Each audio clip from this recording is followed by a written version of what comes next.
ప్రభు పేరిట ప్రత్యేకమైన వందన వచనాన్ని సమలో మీకు తెలియచేస్తున్నాను.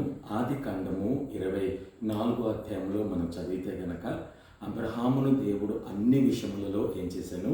ఆశీర్వదించాను అంటున్నాడు.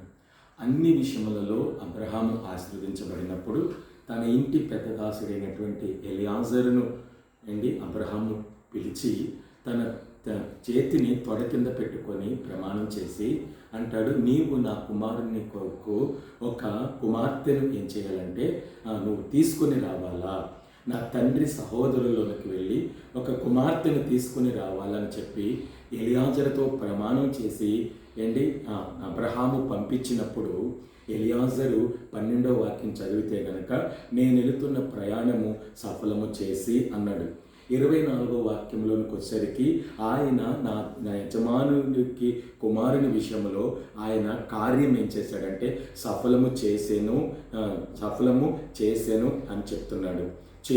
చేసాను అని చెప్తున్నాడు. 56వ వాక్యంలోనికి వచ్చేసరికి ఆయన నేను వచ్చిన ప్రయాణమును సఫలము చేసి ఉన్నాడు అంటున్నాడు. అంటే సఫలము